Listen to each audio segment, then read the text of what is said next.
За энэ хар хорин төсөл бол зүгээр нэг одоо гарч идэг төсөл хөтөлбөр бол биш юм аа. Монгол улсын урт хугацааны хөтөлбөр буюу алсын хараа 20-50 дээр нийслэлийн баримжаатай хөгжүүлэх гэсэн ийм зохицуулт байгаа. За нийслэлийн баримжаатай хөгжүүлнэ гэдэг бол ирээдүйд Монгол улсын нийслэл болох боломжтой гэсэн санаа агуулж байгаа. За тэгэд одоо бол шууд одоо Монгол улсын нийслэлийн одоо төлөвлөлтөд явна гэж үзэх юм бол бид нар үндсэн хуулиндаа өөрчлөлт оруулах зайлшгүй шаардлагатай учраас ингэж болохгүй байгаа.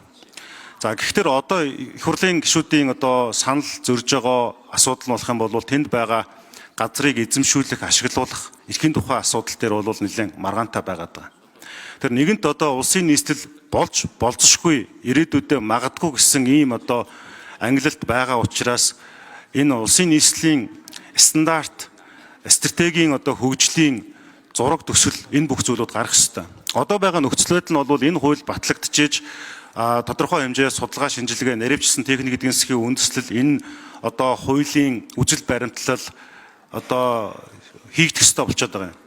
Тийм учраас энэ дээр бол бид нар ажлын хэсгийн зүгээс бол төлөвлөлт гэдэг үгийг зориуд оруулж байгаа. Төлөвлөлт гэдэг нь болох юм бол завсрын шин чанартай буюу одоо нийслэл болох хүртэлх хугацаанд энэ одоо хуулийн үйлчлэлийн хязгаарыг тогтоосон ийм зохицуултыг харж байгаа юм аа.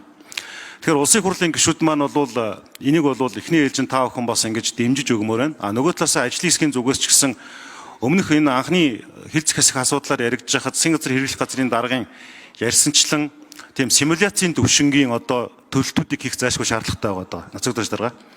Одоо бид нарт чинь нөгөө 37 концепц гэж байгаад байгаа шүү дээ, тий? 37 концепц гэдэг бол уралдаанд оролцсон талууд 37 янзаар одоо симуляц хийж үзээд ойрын ирэх жилүүдэд хэтийн төлөвт хүн амын өсөлт, нийгэм эдийн засгийн төвлөрөл, технологи инновацийн боломж ямар ах вэ гэдгээс шалтгаалсан зүйл байгаад байгаа.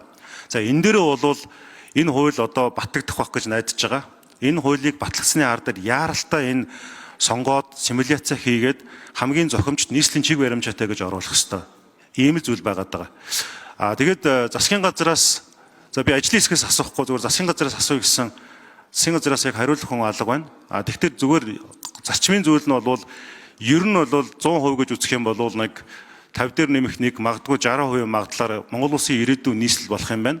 За нийслэлийн хэв шинж гэдэг чинь өөрийн гэсэн стандарттай өөрөө бас одоо ингээд засаг захиргааны нэгж за дээрэс нь Монгол улсын төр удирдах байгууллага, олон улсын байгууллага ингээд төвлөрсөн ийм зүйл байна гэж үзэж байгаа. Тэгэхээр ер нь бол цаашдаа энэ төслөө бол хуулийн төслийнхаа цаашны үйлчлэлээ бол нийслэлийн чиг баримжаатай гэдэг дээр нь авч үзэх хэрэгтэй болов. За одоо зарим гишүүдийн одоо манай Баярбатар гишүүн, Хос хоёр гишүүд нэрийн одоо асуугаад байгаа тэр эзэмших гэдэг зүйл дээр хэрвээ нэгэнт нийслэлийн чиг баримжаатай болох юм бол тэнд бас стратегийн байршил бүхий бүтээн байгуулалтууд болох учраас энэ зүйлийг жишээлбэл одоо болж өгвөл энэ хуулийг дагах бичгүүд дээр нь тодорхой юм үйлчлэлтэй он зааж өгвөл зүгээр байгаа. Жишээлбэл одоо 2025 онд энэ хууль батлагдлаа гэхэд 2025 онд багтаад энэ үжил баримтлалаа эцэслэн боловсруулах. За дээрэс нь тэр одоо 189 мянган газрын төлөвлөлт нь өөрөө ирээдүйд нийслэлийн чиг баримжаатай байх юм бол аль нь одоо жишээлбэл яг засаг захиргааны гол төв байх юм. Энэ нь одоогийн байгаа нөгөө ажлын хэсгээр ярьж байгаа одоо яст мэдхийний хэлбэртэй байх юм уу гэдэг юм. Энэ бүх зүйлүүдэд маш яаралтай 1 жилийн дотор хийх ёстой байх. Тэгээд шаардлагатай гэж үзэх юм бол за 1 минут нэмж өгье. Тэгэхээр шаардлагатай гэж үзэх юм бол бид нар 2000 жишээлбэл одоо 32 он ч гэдэг юм уу 38 он ч гэдэг юм уу ингээд тодорхой энэ 2050 он хүртэлх нэг 3-аас 4 ийм одоо цаглбар тогтоод цаглбар дотор одоо төлөлтийн үе шатуудыг тавьж өгмөр юм шиг байгаа. Магадгүй цаглбарын одоо 2 дахь үе шатаас ч гэдэг юм уу 3 дахь үе шатаас тэр газар эзэмших боломжийг нь бас хангаж өгөх ёстой. Тэгэхгүй шууд нөгөө хоригдчихлоор тэнцээ хүмүүс хөрөнгө оруулалт хийх, бүтээн байгуулалт хийх боломжууд нь хумигдчихна гэсэн үг. Тэгэхээр огт энэ хуулиар энд бол газрыг эзэмшүүлэхгүй юм байна гэдэг эцэслэн шийднэхээс илүүтэйгээр төлөлтийн хууль маань одоо шилбэл 4 жил үргэлжлэх юм уу, 5 жил үргэлжлэх юм уу? Төлөлтийн хууль үргэлжлээд дуусахад дараагийн одоо шилжилтийн хуулийн дараагаар үргэлжлэх хууль маань бол одоо газар эзэмшүүлэх боломжийг нь хангасан ч гэдэг юм уу, энэ байдлаар явбал их зүв байна л гэдгийг хэлэх гээд байна. Тэгэхгүй энэ хуулиа бол урт хугацааны гэж одоо шууд эзэмших эрхийг нь хасчих болохгүй.